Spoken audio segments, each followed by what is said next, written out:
ముఖ్యమంత్రి గారిని హిందీలో ఎవరో మీరు తెలుగులో మాట్లాడతారా हिंदीया चलो माइक తీసుకోండి सर आपसे एक सवाल पूछना चाहते हैं हमारा किसान ठीक है सीधा ఉండాలి నేను हेलो हेलो वहाँ पे खड़े हो वो यदि तेलुगु कुछ पूछे ना तो मुझे ट्रांसलेट करके बताएं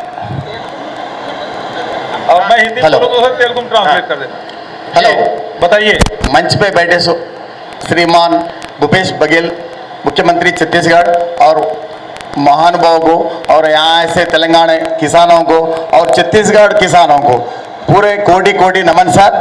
आप पूरे हिंदुस्तान में किसानों के लिए बहुत बढ़िया काम कर रहे हैं, मगर हमारे सीएम केसीआर ने छत्तीसगढ़ में कुछ भी नहीं हो सक रहे बोलने के वास्ते यही हमारे को मालूमात होने के लिए हमारे तीनमार मल्लाना साहब जो किसानों को पूरे 10 डिस्ट्रिक्ट पूरे किसानों को जुड़ा के 500 लोगों को यहाँ पर लेके आए साहब।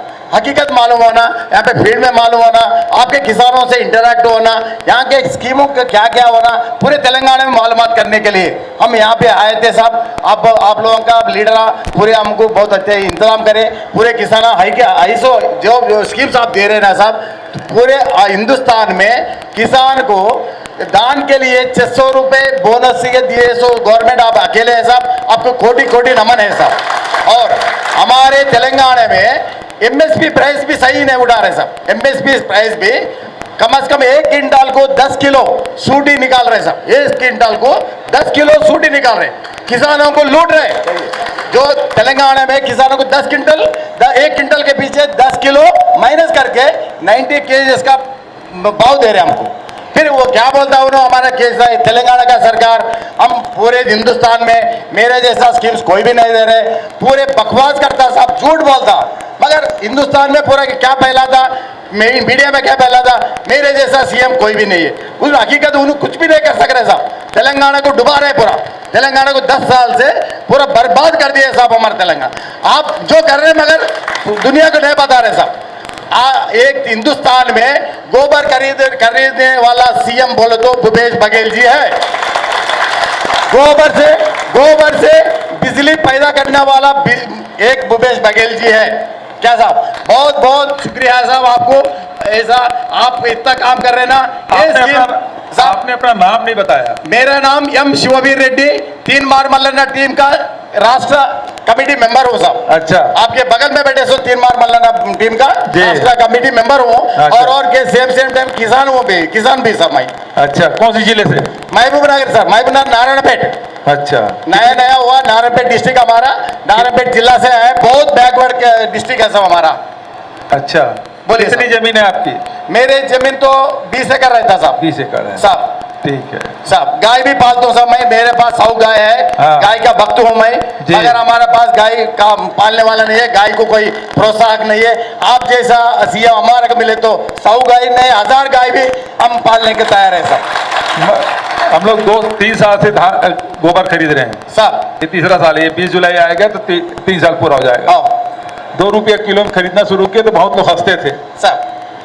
और उसके बाद खरीदने के बाद उसका वर्मी कंपोस्ट बनाए साहब वर्मी कंपोस्ट को 10 रुपया में बेचते हैं किसानों को साहब। कोऑपरेटिव बैंक के साथ उत्पादन कर दिए, सीधा कोऑपरेटिव बैंक में पैसे जमा किए, वैसे वो जो गौठान समिति है उसके पास पैसा चला जाता है साहब। उसमें से कुछ गौठान समिति देते हैं और कुछ को हम जो स्व सहायता समूह जो महिलाएं काम करती ना उनको देते हैं साहब। उसका रेशियो बांट दिए हैं। हाँ साहब।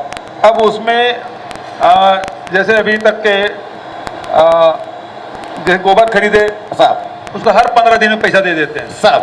तो अब क्या हुआ है कि हमारे डेयरी बढ़ गया है, लगभग 4.5 लाख लीटर उत्पादन हमारा दूध का बढ़ गया साहब, गोबर खरीदने से, क्योंकि डेयरी अब लाभदायक हो गया। ठीक है, थैंक यू। और कोई सवाल? और एक बात है साहब, और राजनांदगांव में हम सब जो गाय के बारे में, बकरी के बारे में सब नवाज खान साहब और साहब बात बैठे सब बताए साहब सब वो। हाँ। और एक मेरे निवेदन क्या है बोले तो, आपको गोबर से बिजली बना रहे, गोबर से वर्मी कंपोस्ट बना रहे, गोबर से अगरबत्ती बना रहे, ये फार्मूला पूरा नीति आयोग मीटिंग में मोदी साहब को बताइए साहब, ये मॉडल मोदी साहब को बताए तो हिंदुस्तान में मालूम होता कांग्रेस क्या कर रहे हैं। कांग्रेस गवर्नमेंट है छत्तीसगढ़ में, जो आप निवेदन कर रहे हैं, जो स्कीम्स दे रहे हैं, हमारा तेलंगाना मीडिया को एक बार दो, हमारा हमको रिक्वेस्ट कर रहे हैं, हमारे तेलंगाना में मीडिया में बताओ साहब आपको, हमारे सीएम कुछ भी नहीं करता मगर पंजाब में जाके बातें करते रहता। इसलिए आप छत्तीसगढ़ में जो किसानों को जो जो काम कर रहे हैं, जो जो फैसिलिटीज दे रहे हैं, ऑल इंडिया पेपर्स में मीडिया को बताने के लिए हम आपको रिक्वेस्ट कर रहे हैं साहब। उतना हम बोले तो भी नहीं सुनते, ऑल इंडिया पेपर में छत्तीसगढ़ में क्या हो रहे हैं जी। इसलिए कभी भी आप भी एक नेशनल वाइड मीटिंग लगा के, नेशनल वाइड मीडिया को बुला के हमारे सीएम को जो बातें झूठे बातें बोले ना साहब, वो झूठे बातों को आप खंडन करना चाहिए साहब। हमारे कांग्रेस गवर्नमेंट, हमारे कांग्रेस वाले कोई भी नहीं कह सके, बीजेपी वाला कोई भी नहीं कह सके, हमारा मल्लन्ना इतने लोगों को अब उसका खुद पर पैसा, खुद कमाए से पैसा लेकर आके छत्तीसगढ़ 700 किलोमीटर आके हम आपके से मिलाने के वास्ते कोटि कोटि नमन। बहुत बहुत धन्यवाद को भी धन्यवाद। आप भी किसी और एक बात है साहब, रिक्वेस्ट और एक रिक्वेस्ट, अच्छा। किसान को लाभसाटी दरा बोलते साहब, लाभसाटी दरा बोले तो क्या बोलते हैं हम हिंदी में, लाभसाटी रेम्यूनरेटिव प्राइस, हाँ। जो सपोर्ट प्राइस है, हाँ। Which is far less actually when compared to the फायदेमंद पैसा, फायदेमंद का रेट होना साहब, जो इंटरनेशनल रेट गोल्ड का, डीजल का, आयरन का, कॉपर का है ना साहब, डेली वाइज बढ़ते रहता, कम होते रहता। हमारा प्रोडक्ट्स भी, किसानों का प्रोडक्ट भी इंटरनेशनल प्राइस देना साहब। जब हमारे किसानों को कोई आप लोगों को स्कीम देने की जरूरत नहीं, लाभसाटी दरा बोले तो फायदेमंद प्राइस दो। अब एमएसपी दे रहे, मिनिमम सपोर्ट प्राइस दे रहे, मगर रिटेल प्राइस में एक चॉकलेट मैक्सिमम रिटेल प्राइस में देता साहब, कि हमारा प्रोडक्ट के मिनिमम दे रहे, मैक्सिमम सपोर्ट प्राइस दो साहब।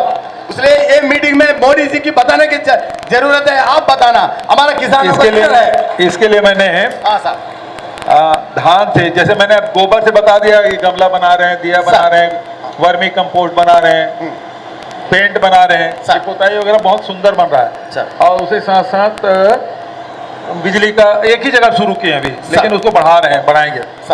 तो उसी प्रकार से धान है, धान के मामले में आप प्रधानमंत्री से मिलने के लिए बोले ना साहब, तो मैं कई बार मिल चुका हूँ, और ये गोबर के बारे में मुझे एक दिन एक घंटे तक चर्चा की है साहब। एक बार और गया तो जितने भी हमारे माइनर फॉरेस्ट प्रोड्यूसर है ना, उसके बारे में चर्चा की है, मिलेट्स के बारे में चर्चा की है। और मैंने एक पत्र लिखा, आज से 4.25 साल हो गया, 4.5 साल, अब तो 6 महीने बचे सरकार को साहब। तो 4.25 साल पहले मैंने भारत सरकार को चिट्ठी लिखी पूरे देश के किसानों के हित के लिए कि धान से इथेनॉल बनाए। इथेनॉल मतलब पेट्रोलियम है ना। तो अभी विदेश से लाते हैं पेट्रोल, महंगा पड़ता है। तो हमने कहा किसान, धान उत्पादक किसान है, हमारे छत्तीसगढ़ है, उड़ीसा है, आपका तेलंगाना है, बहुत सारे राज्य हैं जिसमें केवल धान उत्पादन होता है। उधर आसाम है, बंगाल है, इसमें भी धान का उत्पादन होता है। पंजाब हरियाणा तो गेहूं भी उत्पादन करते हैं, दूसरे उत्पादन, लेकिन एमएसपी मिलता नहीं। तो इससे धान से इथेनॉल बनाने का अनुमति दे दो, लेकिन आज तक के दिए नहीं है। यदि धान से इथेनॉल बनाना शुरू कर दे तो होगा क्या, जैसे अभी राइस मिल है उसी प्रकार से इथेनॉल प्लांट होगा। मैं 12 इथेनॉल प्लांट वालों से उसका एग्रीमेंट करके बैठा हूँ। भारत सरकार अनुमति नहीं दे रही है। वो अनुमति दे तो साल भर में प्लांट लग जाए और जितना धान है सबको खरीद के, जितना खाने के लिए है वो अलग रख दे, बचा सब धान का इथेनॉल बना दे। वो परमिशन नहीं दे रहे। बस मैं बोला आप उससे कुछ नहीं चाहिए मुझे, आप केवल मुझे परमिशन दे दो। और धान से इथेनॉल बनाने के रेट, जैसे पैरा से इथेनॉल बनता है, गन्ना से इथेनॉल बनता है, मक्का से इथेनॉल बनता है, तो उसको उसी प्रकार से धान से भी इथेनॉल बनता है। तो इथेनॉल बनाने की अनुमति भर दे दो, वो दे नहीं रहे। अब मैं इस साल जो हमारे गन्ना फैक्ट्री है, शुगर फैक्ट्री, तो एक फैक्ट्री में इस साल शुरू हो जाएगा इथेनॉल बनाने, गन्ना से इथेनॉल। क्या है, गन्ना से फिर शक्कर भी बनाते हैं, गुड़ भी बनाते हैं। तो वो इथेनॉल बनाने का यूनिट हमारा शुरू हो जाएगा, तो गन्ना को फिर और बढ़ावा दे सकते हैं। तो धान के लिए भी इथेनॉल की मांग किया हूँ। यदि इथेनॉल हो जाए तो पूरे हिंदुस्तान के किसानों को ये 1200-1300 रुपये में धान बेचने की मजबूरी नहीं रहेगी। फिर तो धान कीमत जो चाहे आप बेचोगे उस प्रकार से होगा। और लेकिन उसमें भारत सरकार अनुमति नहीं दे रही है। ये सबसे बड़ा दुर्भाग्य। ठीक है साहब थैंक यू इतना अच्छा मौका आप दिया है इसको आपको कोटि कोटि धन्यवाद जी, साहब और आपको और गवर्नमेंट को छत्तीसगढ़ किसानों को और हमारा मल्लाना साहब को कोटि कोटि धन्यवाद साहब Thank you. जय छत्तीसगढ़ जय तेलंगाना जय तेलंगाना जय छत्तीसगढ़ दे दो भाई इधर